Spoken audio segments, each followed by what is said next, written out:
island, from the redwood forest to the Gulf Stream waters. This land was made for you and me. Hi, my name is Sindoni, and thank you for tuning in to the broadcast of We the People. In today's program, I will share with you the Declaration of Independence of the 13 colonies in Congress that was written on July 4th, 1776. And here now the unanimous declaration of the 13 United States of America. When in the course of human events it becomes necessary for one people to dissolve the political bands which have connected them with another, and to assume among the powers of the earth the separate and equal station to which the laws of nature and of nature's God entitle them, a decent respect to the opinions of mankind requires that they should declare the causes which impel them to the separation. We hold these truths to be self-evident, that all men are created equal, that they are endowed by their Creator with certain inalienable rights, that among these are life, liberty, and the pursuit of happiness. That to secure these rights, governments are instituted among men, deriving their just powers from the consent of the governed. That whenever any form of government becomes destructive of these ends, it is the right of the people to alter or to abolish it, and to institute new government, laying its foundation on such principles and organizing its power in such form as to then shall seem most likely to affect their safety and happiness. Prudence indeed will dictate that governments long established shall not be changed for light and transient causes, and accordingly all experience hath shown that mankind are more disposed to suffer while evils are sufferable than to right themselves by abolishing the forms to which they are accustomed. But when a long train of abuses and usurpations, pursuing invariably the same object, evinces a design to reduce them under absolute despotism, it is their right, it is their duty, to throw off such government and to provide new guards for their future security. Such has been the patient sufferance of these colonies, and such is now the necessity which constrains them to alter their former systems of government. The history of the present King of Great Britain, George III, is a history of repeated injuries and usurpations, all having in direct object the establishment of an absolute tyranny over these states. To prove this, let facts be submitted to a candid world. He has refused his assent to laws the most wholesome and necessary for the public good. He has forbidden his governors to pass laws of immediate and pressing importance, unless suspended in their operation till his assent should be obtained, and when so suspended, he has utterly neglected to attend to them. He has refused to pass other laws for the accommodation of large districts of people, unless those people will relinquish the rights of representation in the legislature, a right inestimable to them and informidable to tyrants only.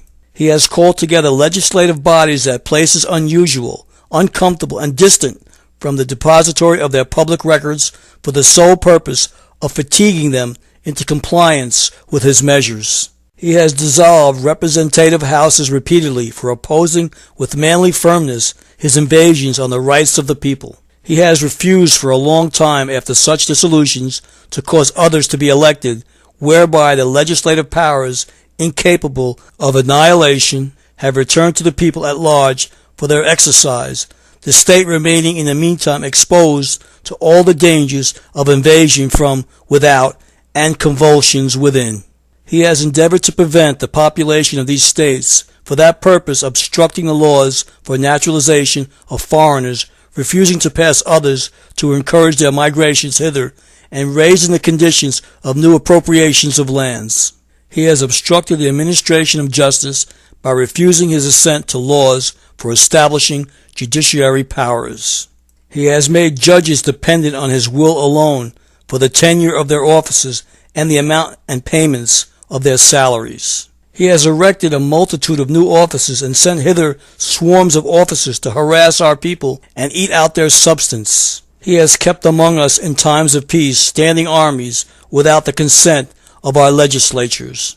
He has affected to render the military independent of and superior to the civil power. He has combined with others to subject us to a jurisdiction foreign to our Constitution and unacknowledged by our laws, giving his assent to their acts of pretended legislation. for quartering large bodies of armed troops among us, for protecting them by a mock trial from punishment, for any murders which they should commit on the inhabitants of these states, for cutting off our trade with all parts of the world, for imposing taxes on us without our consent, for depriving us in many cases of the benefits of trial by jury, for transporting us beyond seas to be tried for pretended offenses, for abolishing the free systems of English laws in a neighboring province, establishing therein an arbitrary government, and enlarging its boundaries so as to render it at once an example and fit instrument for introducing the same absolute rule into these colonies, for taking away our charters, abolishing our most valuable laws,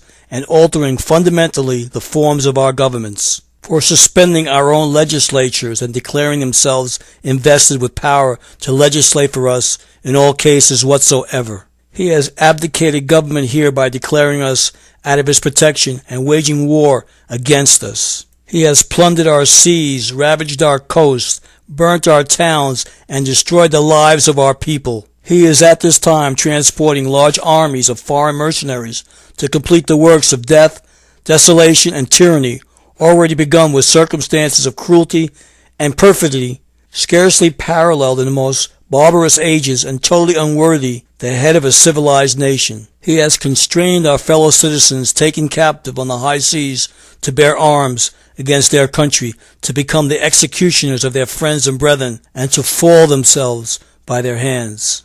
He has excited domestic insurrections amongst us, and has endeavored to bring on the inhabitants of our frontiers, the merciless Indian savages, whose known rule of warfare is an undistinguished destruction of all ages, sexes, and conditions. In every stage of these oppressions we have petitioned for redress in the most humble terms.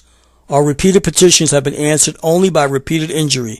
A prince whose character is thus marked by every act which may define a tyrant is unfit to be the ruler of a free people. Nor have we been wanting in attentions to our British brethren. We have warned them from time to time of attempts by their legislature to extend an unwarrantable jurisdiction over us. We have reminded them of the circumstances of our immigration and settlement here. We have appealed to their native justice of magnanimity, and we have conjured them, for the ties of our common kindred, to disavow these usurpations, which would inevitably interpret our connections and correspondence. They too have been deaf to the voice of justice and consanguinity. We must therefore acquiesce in the necessity which denounces our separation, and hold them, as we hold the rest of mankind, enemies in war, in peace friends.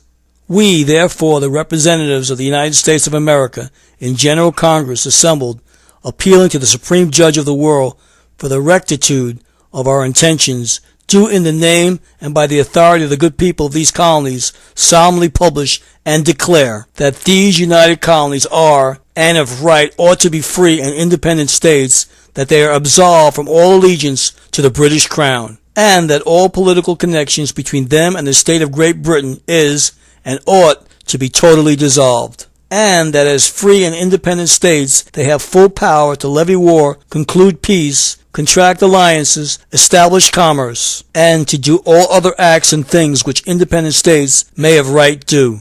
And for the support of this declaration, with a firm reliance on the protection of divine providence, we mutually pledge to each other our lives, our fortunes, and our sacred honor. And it has been for over 200 years that we, the American people, have enjoyed these rights given to us by our forefathers. And it was not until that infamous day on September 11th of 2001 that we, the American people, lost our rights under the guise of the Patriot Act. And using this Patriot Act legislation to destroy the Constitution. And by acts and omissions, the President and the Judiciary misinterpreted the laws. The Congress, the President, and the Judiciary are supposed to protect the sovereign American people and their guaranteed Republican form of government. And it is the people who can change or abolish any form of government if it becomes destructive to these ends.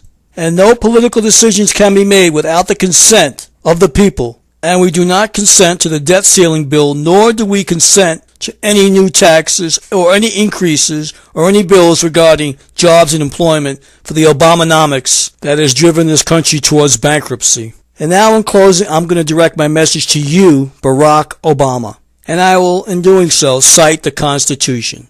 In every stage of oppressions, we have petitioned for redress in the most humble terms. Our repeated petitions have been unanswered. Our requests have fallen upon legislators' deaf ears. We, the American people, cannot allow you, Barack Aduyade Obama, son of King Bhumibol of Thailand, to ruin our country. Yes, Prince, the truth is out there. The truth has been revealed. We cannot allow the Prince of Thailand, whose character is marked by every act that he's perpetrated on us as the American people, to show that he's a tyrant and unfit to be the ruler of a free people. The hoax, Mr. Obama, has gone far enough. The buck will stop here. The American people will not allow you to destroy the fabric of their country. And in closing, I would like to remind you, this is our land, not Thailand. I'd like to thank everyone for watching We the People.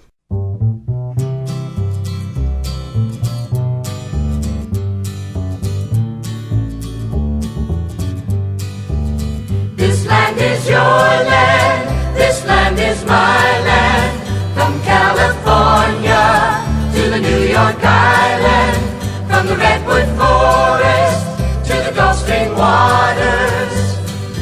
This land was made for you and me.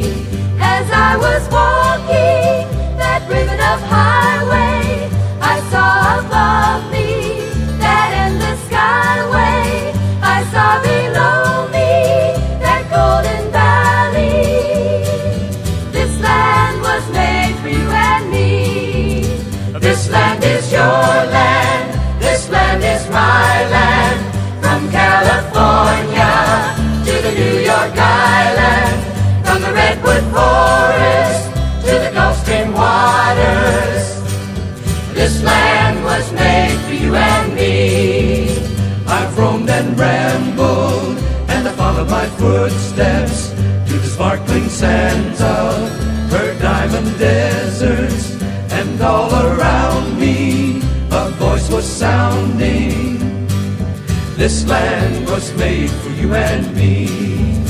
This land is your land, this land is my land. From California to the New York Island, from the redwood forest to the Gulf Stream waters. This land was made for you and me. When the sun was shining and I was strolling, and the wheat fields waving and the dust clouds rolling, as the fog was lifting, our voice was chanting. This land was made for you and me. This land is your land, this land is my land. From California to the New York Island, from the redwood forest to the Gulf Stream waters. This land was made for you and me.